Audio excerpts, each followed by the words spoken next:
the professor of economics and law from University of Missouri in Kansas City. He wrote the book, The Best Way to Rob a Bank is to Own One. Distinguished scholar in residence for financial regulation at the University of Minnesota School of Law. And he teaches a class in crypto, in fintech, in digital currencies. And I'm hoping we can get into a little bit of that. Our time is limited, but we always love having, I should say, the distinguished Bill Black with us. Hello, sir. Good to see you. Yeah, great to have you in the mix. I've tried in various ways to discuss one of the greatest grifts in American history that's going on with this administration, because it does involve your area of expertise and indeed what you teach a class in, and that's crypto. And I wonder if you can explain why crypto is such a perfect grift. It's such a perfect place to funnel money into those who are in positions of power. And just, again, more basically, break out for us the meme coins, the stable coins, without getting too complicated. I may interrupt you here and there to show off that I know a little something about this too, but you teach a class in it, and it really does seem as though it's the game changer in terms of corruption that can be openly pursued by an administration. Okay, so that probably is the biggest significance. There's no there is the short version of it. But that means that the way you make money is by basically looting your supporters, right? And that's what a rug pull is. I get you to invest at this wildly inflated price that I create as an alleged market price through very shallow transactions. And then the price goes like a hockey stick. And by the way, when you say get me to invest in, and this is by the key. Buying the coin. Yeah, it's nothing. It's just a thing. It's like a collectible coin, but it's not even a real coin. Yes. Now that's one. I see. Yeah. It isn't one thing. There are a bunch of things, but all of them have the feature that there's no there. So, but yes, so just to be clear again, it's just like it isn't even a physical coin, right? It's just a digital representation of a picture of something, which of course costs essentially nothing to produce. So how do we get a fake price? We get a fake price because we reserve the great bulk of these coins for ourselves, and then we issue them. And then people who are hoping that there'll be this spike of appreciation, because there is for a very brief time, will come in and buy. And that will establish the new market price, of say $100. At which point we sell, and we use hypervelocity trading type tools to sell in small fractions of a second. And that's called a rug pull, because there ain't no there at that point. The price will collapse. And this kind of stuff, right, is a very old scheme. It's called pump and dump, right, with stocks. And it's existed in the United States since before there was a United States, basically. These are the blue sky laws that people may have heard of, state anti-fraud laws, because as one judge phrased it, they promise you everything, including the blue sky type of thing. But these grifts, what you need is a hook. You need somebody with a name. So most of these grifts are personalities on various portals in the modern era, right? Influencers. If we can get an influencer, then they can get some movement, and there are 2 million people. Again, you only need it for literally seconds, where they buy these coins and then you dump. And the other groups that you use is politicians. And so this was made infamous recently by the head of a state in Argentina. It was actually his second time that he did this grift, but pretended the second time that he still had no idea that such a thing could happen and such. And allegedly his wife is involved as well. And this is a purer than pure libertarian. Afuera, afuera, afuera. All the rules, all the laws have to be gone, outside, gone, type of thing. And that was in Argentina, you're saying? That was in Argentina. And he's the guy, of course, that gave the chainsaw to Musk, where you've seen those scenes where Musk is obviously high as a kite. And thank God isn't using a chainsaw that's actually running. He would have killed half the people around him with that insanity. So those coins are one form. A similar thing to that was, you remember all the rage probably with NFTs when they first came out, non-fungible tokens.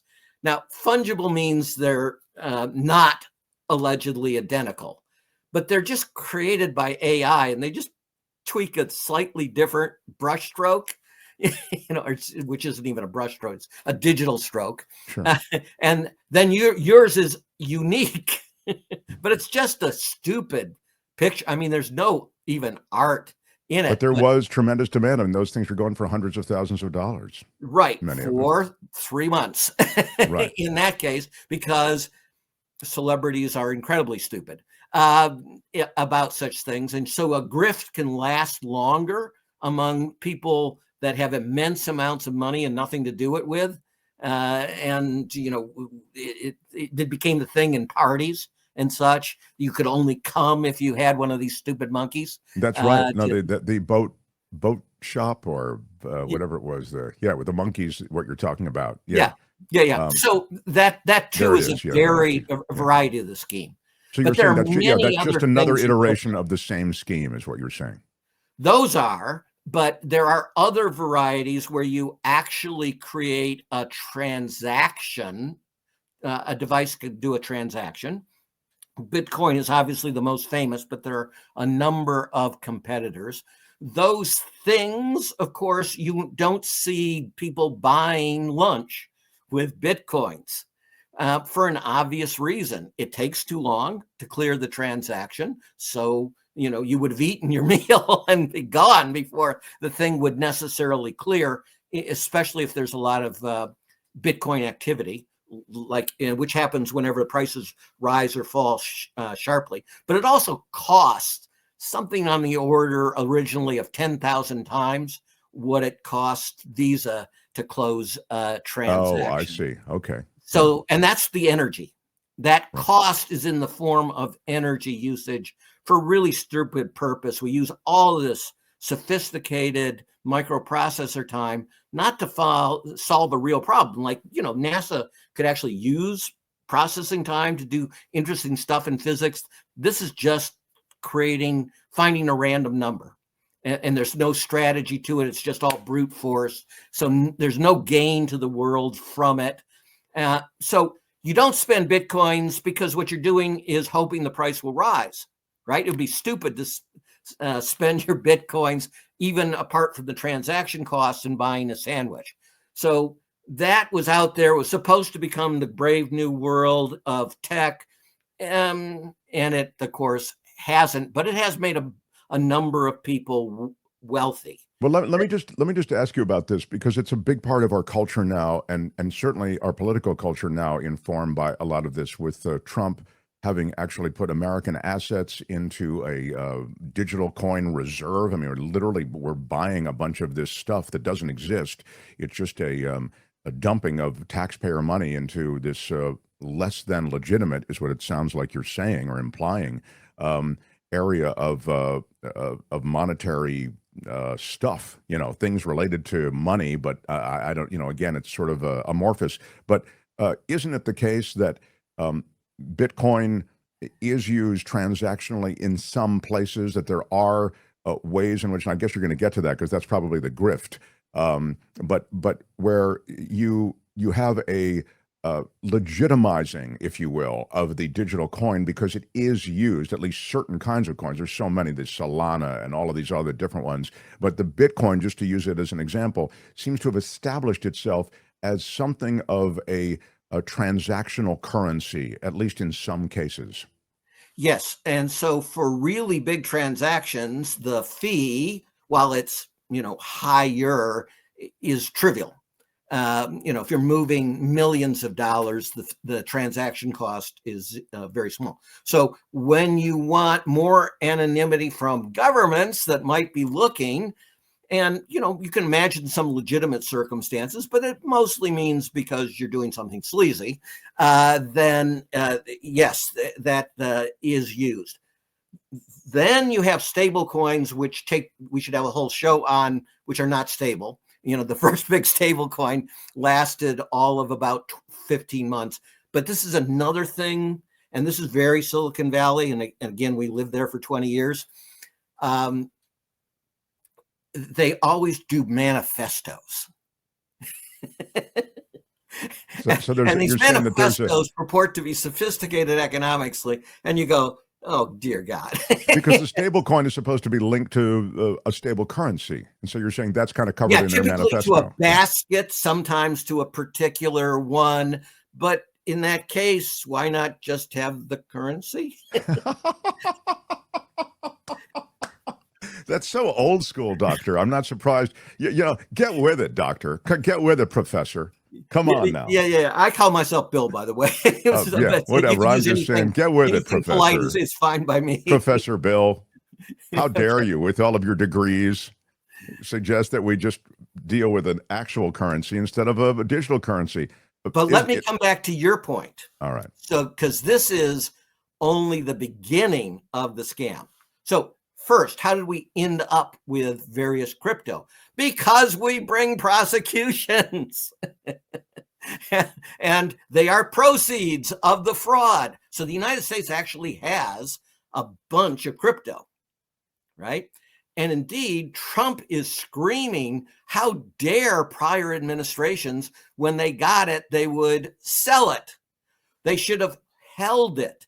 Now, again, this would be an entire program, but the key is getting people to hold. And indeed, there's weird stuff in how this works, but HODL, is that a familiar acronym? It's not actually an acronym. Yeah, okay. Yeah. So one guy they're always telling each other, hold, don't sell as the price is declining, because then it will collapse. And, they're there will really hurt. So if we just all hold, regardless of the circumstances, it'll be great. So one guy was typing fast, and like all of us, he transposed, on the keyboard, and it came out HODL instead of hold. Oh my God, that's wild. I didn't know that. So now if you go to crypto conferences, they have HODL hats. Your merch, you could get a whole bunch of crypto merch. Yeah. And HODL is one of the favorites. And now they've created an acronym, hold on for dear life. I see. To make HODL sort of make sense. And the reason that Trump had said a hold is because the value of his crypto assets goes down if his there's donors, a big sell. And his donors, all the big donors. So they want all the message being hold. Also, like his SPAC, Special Purpose Acquisition Corp, massively overpriced. Hold. Don't sell. Because if you sell, the market dynamics expose the fraud. So all of these guys are into hodling, big time. There were even cartoons on the web with hodl houses and things like that. But we have now a czar, a crypto czar, this David Sachs, who... Yeah, so things are about to get much worse. So the two things that will inflate massively the price of worthless crypto stuff, otherwise worthless crypto stuff, are holding. And now we're going to have massive holding, right? Where this government entity ain't going to sell no matter what happens. So as it eventually the scam occurs and we lose all our money in our wealth fund, we'll just sit there and hold and hold and hold, and we'll be the foolest fool in the market. And so we'll suffer complete losses on that. But it gets worse. Because what's better than holding? Buying. And not with our money, but other people's money. Because if they buy, the value of my portfolio of crypto goes up. And I don't have to take any additional risk buying this stuff. But wait, there's more. Trump is also creating massive deficits, right? But if the price of crypto is expanding massively and he changes the accounting to say we should recognize the market value of our sovereign wealth fund, the deficit will disappear too. So say the last part again. If we hyperinflate the market price, right, change the accounting rules, and say we will now value this asset at its market price, right, the deficit will also disappear.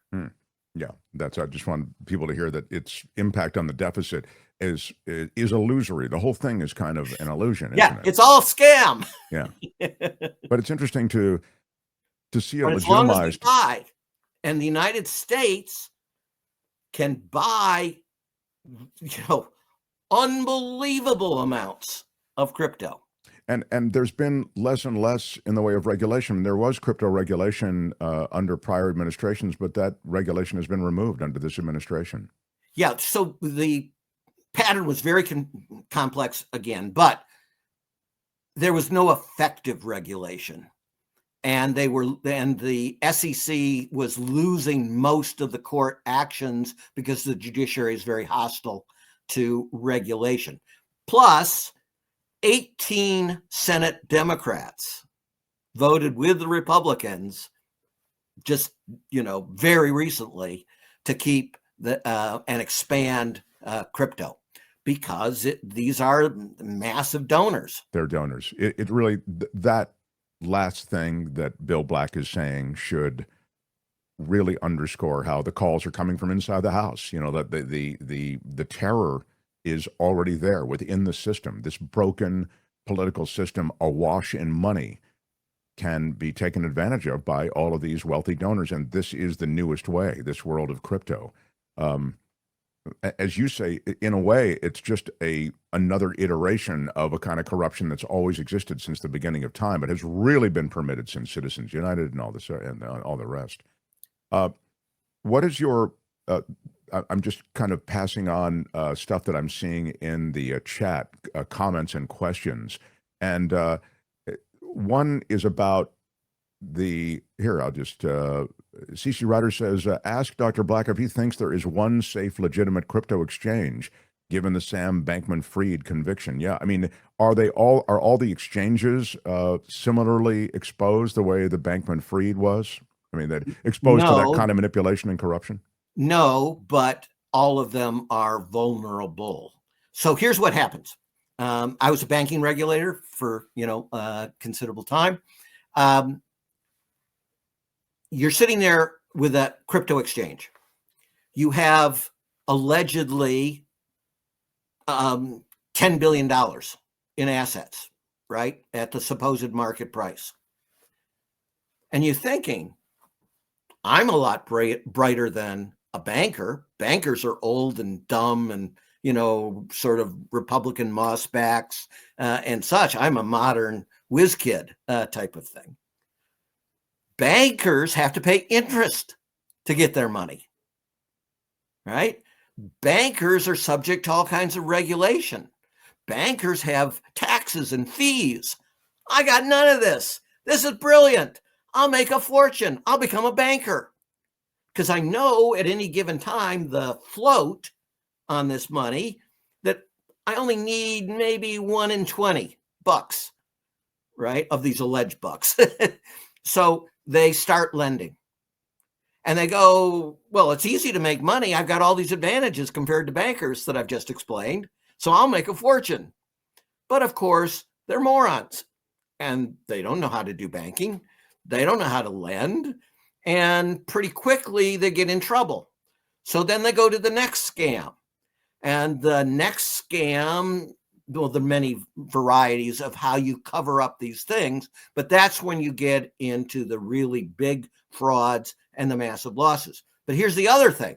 Exchanges are enormous targets for people who can break into the systems. And North Korea really does, this isn't fiction, North Korea really does have a whole section of very creative, very bright people that help them break into these. And they put people in to the business sector to get the passwords as well. And they provide the information to the intelligence services. So it is estimated that this is actually, along with counterfeiting, the leading source of foreign reserves for North Korea. Wow, that's extraordinary. So those foreign reserves you're saying were really jacked from accounts that were hacked by their people. Yes. And again, for 20 plus years, they've been some of the world's most sophisticated counterfeiters, particularly of the US $100 bill. Wasn't there a thing that was surrounding the digital currency and even the NFT world that was associated with blockchain permanence? And without getting too deep into it, but that blockchain stuff was supposed to be kind of a record of exchange of transactions. So you could look at the blockchain and you'd see the provenance of everything. You could see like the trail of digital breadcrumbs back to everybody involved in the transaction. Wouldn't that make it, if that's true, more exposed to be able to see the kind of fraud, to be able to see bad actors in the blockchain world? And a proponent of Bitcoin would make exactly that argument. The problem, and there's a little bit of truth to it, but overwhelmingly it's not true. And the problem is you can hold it anonymously, right? So yes, there's a chain that says XYZQQQQ transferred to Z triple X, but that doesn't tell me anything. Sometimes people are able to figure it out by timing transactions, right? That it just fits you can tie it to an identity. Yeah. That's almost certainly this particular party. But no, even U.S. intelligence services in general, we don't think are able to break that form of the cryptology. Ask Dr. Bill, why do overseas romance scammers ask their marks to buy crypto for them? For precisely what we just explained, that you can move it secretly to your account. And there's the genius of this from a fraudster standpoint is there's nobody to sue. There is no Bitcoin group. Right. Nobody owns it. That's in fact DeFi, right? And tell everybody, and they mean that in both senses. So this is decentralized finance, but they also like the homonym that it means defy all rules. And again, this is a world of manifestos of ultra libertarian thought and how they're immensely superior grifters. I'm sorry, they're immensely superior to all the normies. But you're saying defiance is sort of one of the cornerstones of their, like they want to shake up the space type thing. Here's a story for you. Phineas says, I like the guy in the UK that lost over $100 million in Bitcoin and his girlfriend threw it out. So he bought the junkyard to find the hard drive. I guess I would for $100 million. Yeah. So he first tried to get an order that the junkyard do the search for him. He would pay for the search. And so that's his fallback, but it does bring up a serious point. Especially as people get older, right? You have to remember your code. Yeah. And they want you to pick a code that is not easy to remember, right? So if you lose that piece of paper that you wrote it down, and this is not a small problem, this is an enormous problem. Indeed, there's a whole industry of people that try to help you figure out if you did actually pick a number they try to find everything out about you and figure And, out and that's maybe. fascinating. It's almost like a psychological profile on the password that you might choose. Yes, That's wild. exactly I right. didn't know that. That's great. Penny is asking, how do they get their quote money out of the crypto? First, you don't, right? If you have any money left in it. A lot of these crypto billionaires, they're crypto billionaires on paper, but if they ever tried to sell it, if they were, really big players, it might well start the cascade that would harm it. And again, that really explains the politics, right? So you got all these people that are super rich. What can they do that is only chump change? Well, political contributions from their perspective are chump change. They're huge from a politician's perspective. Again, as a financial regulator, my line was the highest return on assets is always a political contribution. Wow. That just does.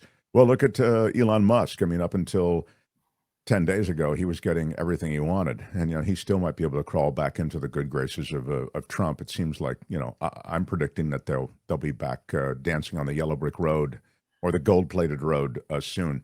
That's the advantage of slime. Your path back is, it's pre very low friction. Yeah, there you go.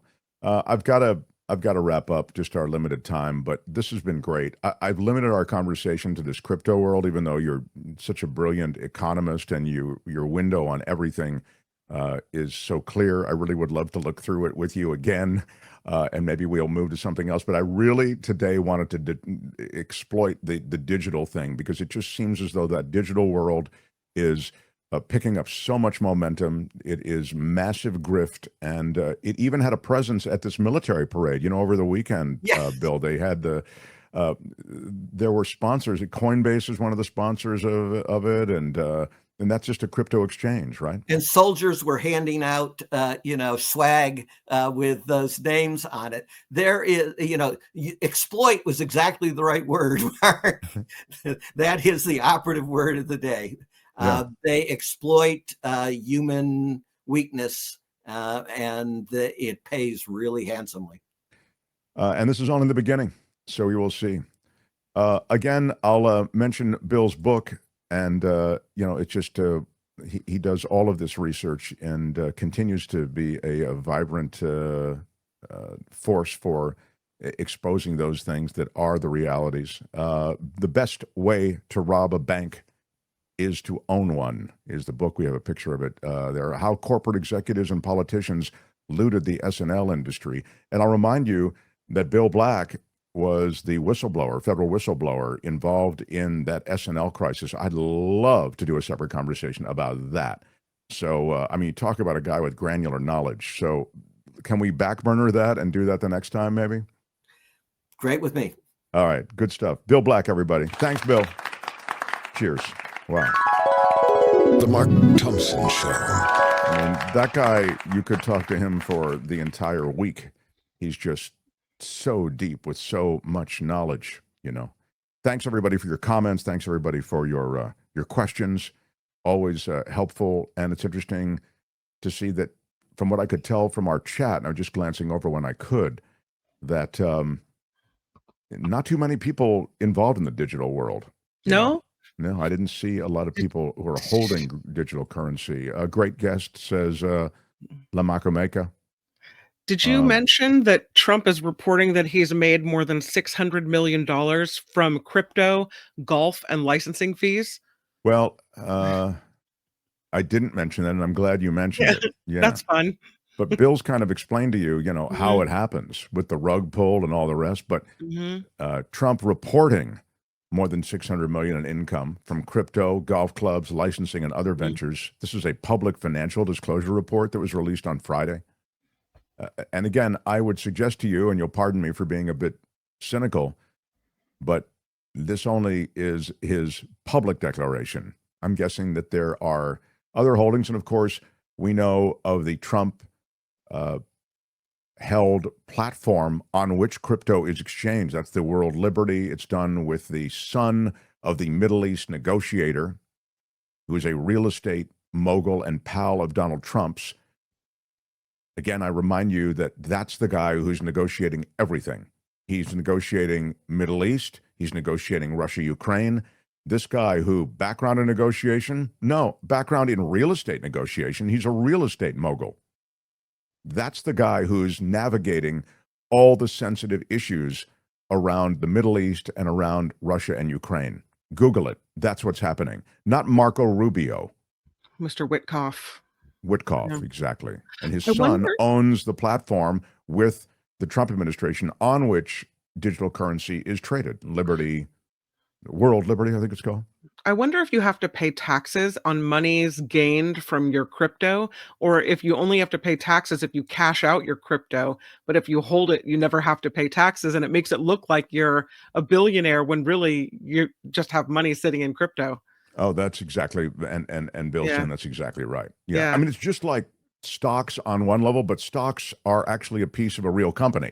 Right. You yeah. have a piece of a company when you own stocks. When you own crypto, you have a piece of this thing that there's no there, as Bill was saying. And you know, the thing about those meme coins, the Trump meme coins, is that they're just digital collectibles. They're like a Kobe Bryant autographed Laker jersey, in that you could buy as much with this Kobe Bryant Laker jersey as you can buy with this digital meme. The difference is, and the similarity is, that people go, oh, that's of value, and there's demand for that jersey, and that might drive the value up. But there's no intrinsic value. You can't buy anything with the Kobe Bryant jersey. You can't go into Starbucks and buy a cup of coffee but with at the least jersey. it's tangible. At least you can hold it in your hand and it's a thing. Sure, you can hang it up on your wall, but I guess what Right. I'm trying to talk about is from the standpoint of its value. It's based on demand, right? Mhm. And so that's where the pump and dump part, as I understand it, comes in, right? Yeah. It's you create the demand for the jersey, right? There are a Mhm. limited number of the jerseys, and as a result, it's the value, if you will, the value of the jersey goes up. Substitute meme coin for jersey, and that's what you Right. have. Yeah. This worthless thing Mhm. I'm going to assign a market value to, and then create the demand, which is also artificial. It's just a place where political favors are being exchanged by buying a lot of your meme coin, Mr. President. I'm hoping you'll pay attention to me. And indeed, he did. He had a whole dinner with the top meme coin purchasers in attendance. So you get something for your millions and millions of dollars that run up the cost of his meme coin. Hi, it's Mark, and I thought that was great. Hit the notification bell. You'll know whenever there's a new video being dropped, and please subscribe to our channel to help us save the universe.